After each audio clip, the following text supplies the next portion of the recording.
Hello friends, this is Paul Sandhu. So today I just want to do a quick video. Actually, I'm posting a video that I made about 4 years ago, but I just wanted to add an introduction to it. And these days, of course, with what's going on in our world, everybody's, trying to blame someone that, who is the one that is being evil in our world.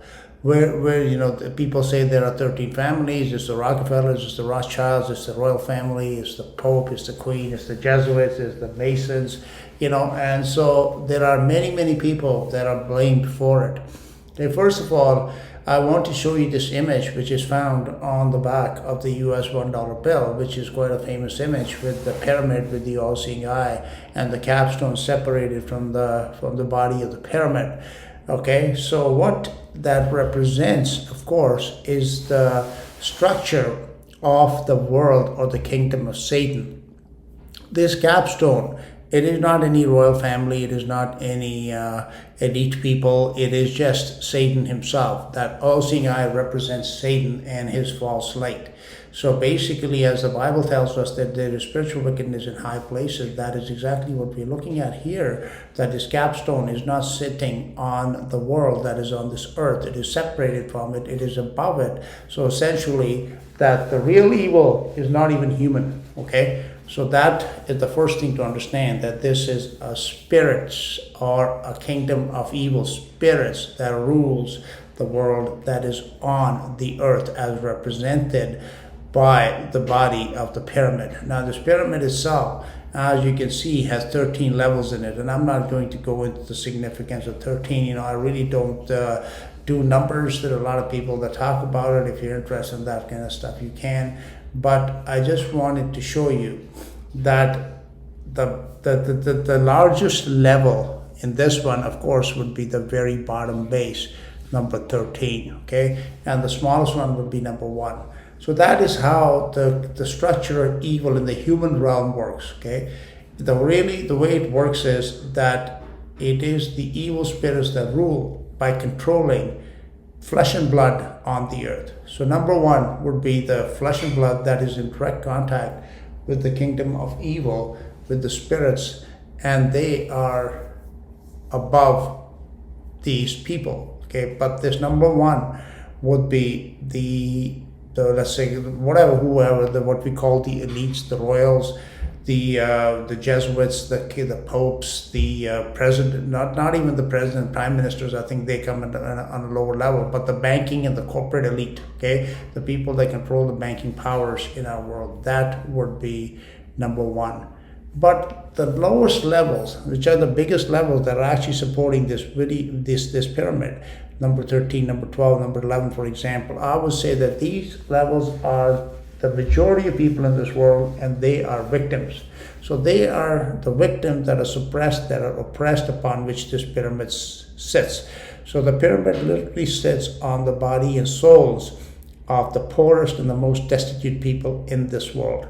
The middle levels, let's say from level 10 to about level 2, these levels are the levels that are the enforcers. These are the people that benefit. These will be the middle class and the upper middle class that just does not want to know the truth.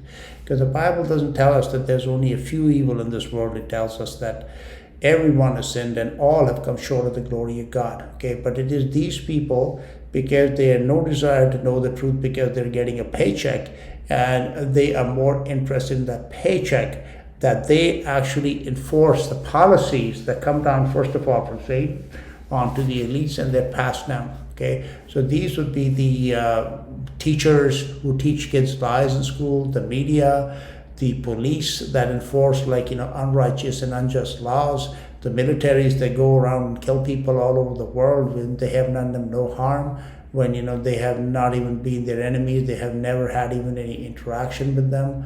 And the corporate leaders that go and set up factories and they hire slave labor, they suppress the wages, like the Bible tells in the book of Job, that they steal the labor of people by paying them a slave labor wage, like in Bangladesh, when you have big factories like companies like Disney and Nike and Walmart, etc. They go and set up factories there, and they pay these people subsistence level wages where they can't even survive on that. But yet they make, like, a pair of Nike shoes might cost like $10 to make, and here they're selling it for $200 or more, and that's is what is happening. So it is that base.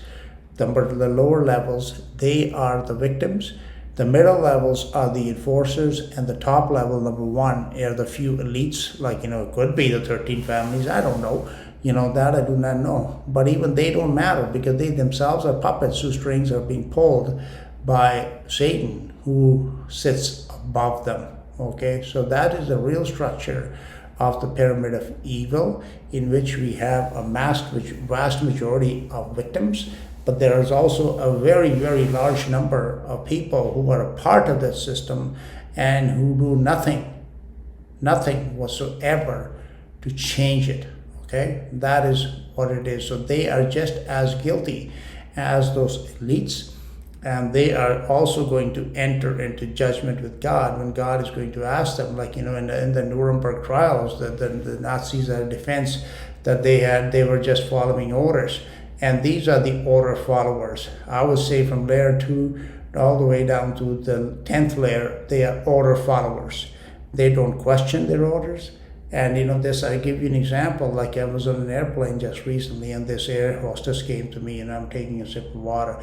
She goes, "Oh, please make sure that you put your mask back on between sips." I mean, isn't that the most ridiculous thing you ever heard? But that's an order follower. They'll do anything. They'll enforce any order. They'll victimize children like they are in schools right now. They'll go and arrest people all over for doing nothing except trying to live free. So these are the order followers, and they are all part of that pyramid. I hope this makes sense to you. Today I wanted to do a brief video related to the topic of the flat earth, of the Illuminati pyramid with the all-seeing eye that is on the US $1 bill, on the back of the US $1 bill, and also about the all-seeing eye of Ra, the sun god, and the topic of the sun god, or Helios, or heliocentrism in general. All right, so I have on the screen here, this is from, if you do a search on Google and you search the Illuminati $1 bill, like, you get like literally hundreds of images that deal with this topic. And now look at this here. This is, again, first of all, if you look at this pyramid with the all-seeing eye, it is definitely, to me, it looks very reptilian. But leaving that aside, what is missed in this here, people talk about that this is the pyramid, and it is the capstone is missing, as is shown here, that the plan is to bring in the New World Order, and when the New World Order is in, then the capstone will be placed on the pyramid. I do want to make one comment here in regards to this pyramid, okay? That a pyramid is a structure which is supported by the base. Okay, the base of the pyramid is much wider than the capstone. So, in our world, especially people in the alternative media that follow conspiracies, that talk about the Illuminati, the Jesuits, the Knights of Malta, the Masons, etc., different the Zionists, whatever, different groups that are mentioned, they always talk about these people that are supposedly at the top of this capstone, at the top of the pyramid. What they forget to mention is that if there was no base, there would be no capstone. And what I mean by that is that it is the general population that is the base of this pyramid. People are generally deceived, and therefore they become deceivers, as will become apparent as I progress through this video, that it is not the people at the top that are the power. Their power rests upon the base of the masses. Okay, the masses themselves are their own worst enemies, because they give their power to the apex of the pyramid, to the capstone. That's where their power of the top comes from. It draws from the base. So, as in that movie, The Matrix, where Lawrence Fishburne was telling Neo that that we can't unplug everybody, and usually it is the people that are in the Matrix, they are our enemies, because they will fight to defend it. And topics such as this one here about the flat earth, try and mention it to you, and any video that I've done and all the ones that are there are literally thousands of comments that are very derogatory, and yet people do those things because they have not really examined this topic in depth, but they do form an opinion based upon the indoctrination that they have received basically all their lives. Okay, getting back to this dollar bill. See this here, you see the pyramid, we see the capstone on top with the all-seeing eye in it, which looks like a reptilian, like a crocodile's eye or something. And this is what everybody talks about. However, what I really have not seen anybody talk about is the light that is around that capstone. What does that look like? It looks like the sun. Okay. This is another image right in your face, which is heliocentric. It is giving you a false god. The god is not just Satan. The form that Satan is taking on here is that of the sun god, and that is why you have this circle which is around the pyramid, at the top of the pyramid, of the rays of the sun that are shooting forth out of it. And it is only now that I have come to understand that we live on a flat plane, that it has become apparent to me how pervasive this imagery is in our world. There are two images. One is that of the sun, and the second is that of the globe. These are so ubiquitous in our world that I can't even believe that I missed it in the past. So let's move on from this dollar bill. So I wanted to bring that to your attention, that hey, it is not just the like you can see here in the bigger image, the eye, all-seeing eye, or the pyramid that is relevant here. It is so the light is pointing you is to the sun. Then if you do a search again on Google on the sun god, and you click on the imagery, see this page comes up with literally again tens of thousands of images. And what in the top here you will see Ra, which is Egyptian. Then they have the Greek, which is Apollos, Aztecs, Incas. This is again the Romans and the Greeks. And lastly, they have the Hindus. All major religions, all tribal religions of the world, they have worshipped the sun, S-U-N, the sun. And even if you look at this here, in these Orthodox religions, in the Catholic religion, they have the worship of the sun. This is whenever the Pope is holding that staff in his hand, what is around it? It is the sun. Okay, this halo that they show around this false image of Jesus, for example, in the Eastern Orthodox and the Russian Orthodox churches, it is that of the sun. If you look at these Hindu gods, for example, this year, whoever this is, Shiva, it's not Shiva, it's like one of the other gods, Vishnu or somebody. Again, what do you see around there? The sun.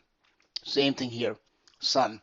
Everywhere you go, what you run across is the sun. The Aztecs, for example, here these are the Aztec imagery. What is it permeated with is that of the sun. You go into the Greeks, what is it again filled with all over? Is that of the sun. Okay, so this here is the religion of sun worship, which is the most pervasive and commonly found false religion across the world. Why is it that the sun is so much has been worshipped for thousands of years? Why not the one who created the sun? Right? The Genesis chapter 1 tells us very clearly that it is God the creator, Jehovah, who made the sun. Okay? And he put it up in the sky. He put it up as a light for us on the earth, the people that dwell on the earth, to give them light and to give us heat for our benefit. Okay? And also, I want to, while I'm doing this, quickly address the subject. One of the common comments says that if you look up in the sky, you see that the sun is round, the moon is round, the stars are round. So why is the earth not round or a globe? Well, here's my answer to that. In your house, you can have many lights that are a globe. Okay?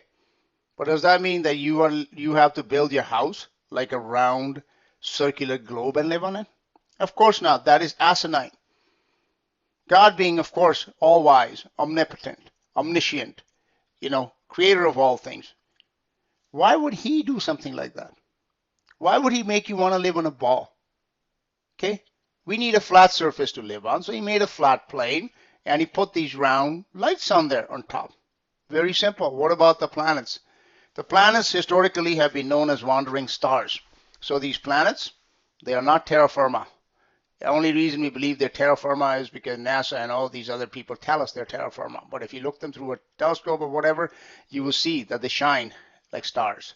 So yes, they are been historically known as wandering stars. They are not terra firma. They are also different than the Earth. So the Earth is unique in God's creation.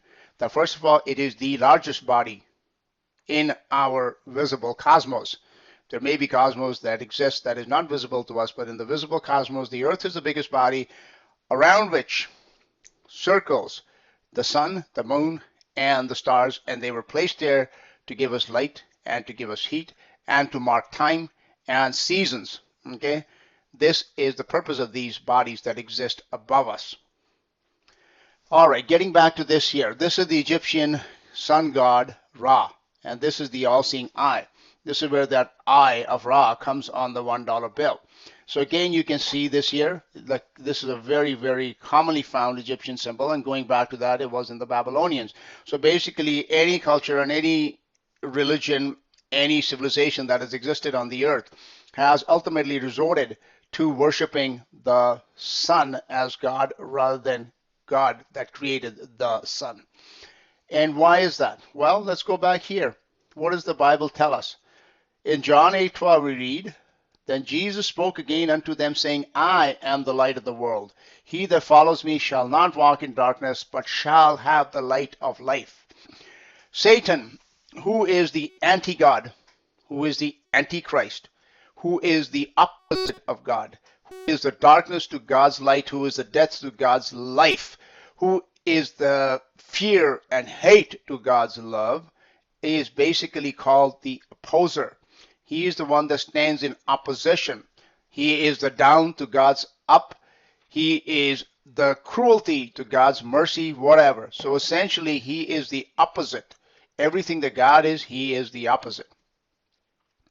Being the opposite and being a deceiver, he had to provide people with a false paradigm. And what is the false paradigm? It is the paradigm of light. What is one object that we can see that provides more light and that is more necessary for sustenance or life on this earth than any other object? It is, of course, the sun. So does it stand to reason that this is the object, that Satan, who is a spirit being, very real, more real than any person that you know, that you can see with your eyes, whether you believe it or not, he would choose that as the symbol of the light that he says is the power that he will attribute to himself. Okay? John 9:5, as long as I am in the world, I am the light of the world. John 12:46, I am come a light into the world, that whosoever believes in me should not abide in darkness. Okay? Philippians says that you may be blameless and harmless, Philippians 2:15, the sons of God, without rebuke, in the midst of a crooked and perverse nation, among whom you shine as lights in the world. So who is the real light? The real light, of course, is Jesus. And going on here, look at this here. In Matthew 6:22, the light of the body is the eye. Therefore, if thine eye be single, thy whole body shall be full of light. Matthew 6:23, but if thine eye be evil, thy whole body shall be full of darkness. If therefore the light that is in thee be darkness, how great is that darkness? So when we begin to worship the creation instead of the creator, that is not light. No, sir. That is darkness, even though we think it's light. Therefore, people who stand in the mornings and they pour water or milk or whatever to the sun, they think they are gaining light. They're gaining spiritual understanding. They are being enlightened, illuminated, lucifered. Whereas the opposite is happening. They are being sucked into a literal black hole of darkness, greater and greater and greater, that is one day going to close upon them and is going to drown them in perdition. they will lose their very soul. That is what the stake is here. That is why this topic of the flat earth is important, because you need to understand. When you understand God's creation, as Psalm 19 tells us, well, let me just read Luke 11:34 here. The light of the body is the eye. Okay, so now you see where this image of the all-seeing eye comes from, that is shooting forth this light, which is actually darkness. Therefore, when thine eye is single, thy whole body is full of light. And how is your eye single? When you believe, hear, O Israel, the Lord thy God is one. Okay, there's only one creator. That is Jehovah. Some people like to say Yehovah because they say J is a sound, but that I don't want to get into the semantics of this here. But the English version, it says Jehovah, which means I am that I am, the self-existent one. Okay, he is the creator of all things. So he is the single light. You don't need. What does the sun have? The sun has a billion rays of light shooting forth one direction, other direction, other direction. So you don't have any point of focus. All right. And this is what Satan keeps you absorbed in through the rest, all your life, running around in circles, spinning, keeps your head spinning. See, that's why the model that he has created is that of a madly spinning earth, madly spinning sun, madly chasing all these objects, running off into some kind of space, whatever. The impossibility of this model is so apparent now that I can't believe that I actually thought it was real for like over 50 years of my life. So Luke 11:34, the light of the body is the eye. Therefore, when thine eye is single, thy whole body is full of light. But when thine eye is evil, thy body also is full of darkness. All right, so when we go back here to these eyes of Ra, to these Illuminati pyramids with their all-seeing eyes, Satan is not all-seeing. He is not omnipotent. He is not omniscient. He is not. He is nothing compared to the God who is indeed omnipotent, omniscient, loving, kind, gentle, merciful. These are the adjectives that describe the God of the Bible. So ultimately, the choice that a person has to make is between the Son of God, S-O-N, who is Jesus Christ, or the Sun God, Ra, Saturn, whatever. Here you can even do a search here. Look at this here, Saturn, the Sun God, okay? Saturn. Let's do a search on Saturn. S-A-T-U-R-N, Saturn, Sun God. Okay, there. So this is Saturn, the Sun God. All right. And if you look at these symbols, they are all occult symbols. These are all the symbols, the cubes, the pentagrams, all of them used by those who are enslaving you. The human puppets that work for these spirits that sit above them, they do their bidding. They create these symbols, they create these pyramids, they create these pentagrams, they create these fields, they create these rays, they create... okay, here we go. Okay, look at this here. Here you go. Here is the high priest of Saturn, right here. I did Saturn, Sun God, and what picture image comes up here is that of the Pope holding this sun in his hand and worshiping it, bowing down to it. And what does they require you to do? Subtly and overtly. They throw these images right in your face. Look at this here. This is another one here. This is also related Saturn. And what do you have on the Statue of Liberty? Let's take a look here. Statue Liberty. Here we go. Statue of Liberty. What does the Statue of Liberty have on her head? Saturn. There you go. Right in your face. Openly. Like I said, this is the most ubiquitous imagery in our world is that of the sun. So the choice again, like I told you, is between the truth. Jesus said, I am the way, the truth, and the life. Or between this false worship of the heliocentric, the sun god. And this is the reason why they came up with this heliocentrism. Copernicus, of course, coming out of Rome, which is the seat of Satan in this time.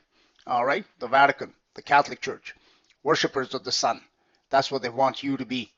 The question is, who will you choose? Now let me tell you, either you make a conscious choice to choose the Son of God, Christ Jesus, or the choice is made for you. You become a Helios worshiper by default. That is, there is no neutral ground here. There are no Switzerlands in this world in which you live. You have to choose When God made man, he put him in the Garden of Eden. And in the Garden of Eden, there was a tree called the tree of the knowledge of good and evil. There was an evil creature called the serpent or Satan. And there was God the creator there. In between, God put man. And man was required to make a choice. The choice is always going to be between good and evil. And you have to decide what is good and what is evil. This model that you've been given of the heliocentric cosmos, with the sun being at the center of our world, is an absolutely false one. The Bible teaches right in Genesis 1:1, in the beginning God created the heaven and the earth. Those are both singular places. If you have Bible versions, let me make a comment on that. If you have an English Bible that says in the beginning God created the heavens, plural, as opposed to a singular heaven and the earth, throw it out. Throw that Bible out. Okay, look at the King James. It tells you in the beginning God created the heaven, one place, and the earth, one place. As above, so below. So if you draw a line from the earth, which is below, to heaven, which is the city of God from which he controls and runs this universe, that is the axis around which everything revolves. Okay?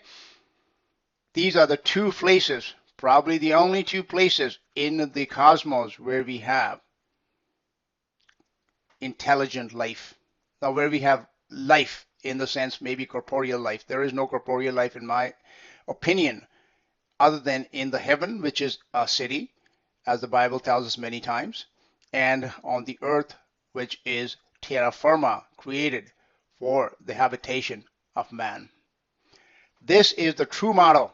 All right, this is the true north is where the city of heaven would lie, well beyond the firmament which is above us. How far away? It's called the third heaven in the Bible. So what the model is, we have the earth. Above it, we have the firmament, which is the first heaven. Beyond that are waters, above that. And above that, there's a second heaven. What the second heaven is like, I don't know. It may be more terra firma there or something. I'm not sure. We don't really have an understanding of that. And beyond that lies the city of heaven, which is God's throne. And that is the third heaven. That is the real picture. That is the real cosmos you live in. Whether you believe it or not, it doesn't matter. But again, the subject of the flat earth and that of the sun and how blatantly in your face it is, no matter where you go, is a subject that you are going to have to confront and to decide. And if you don't do it consciously, then it has been done for you unconsciously. And then the price that you will pay in the end is going to be a price that you cannot afford to pay. Thank you for listening. This is Paul Sandhu.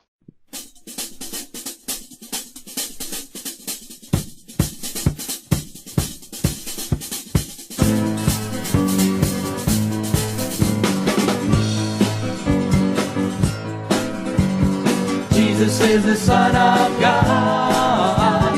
Jesus is the Son of God. Jesus is the Son of God. Jesus is the Son of God.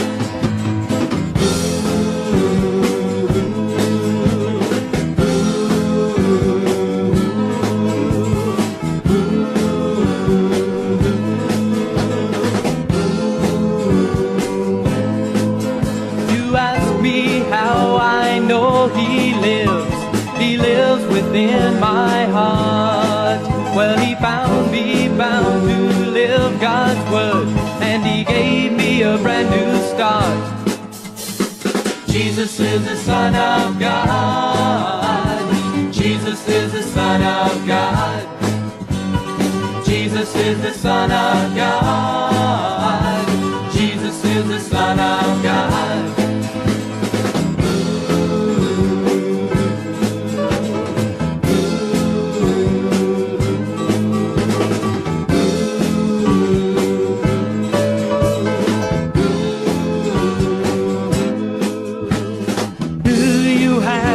Great power and life, a life so rich and free.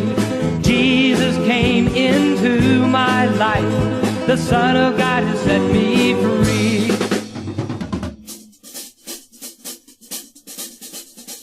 Jesus is the Son of God.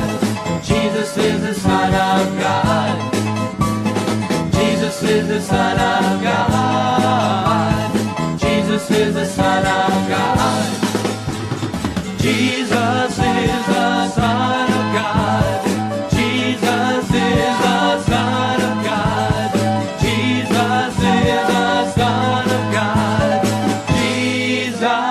Jesus is the Son of God.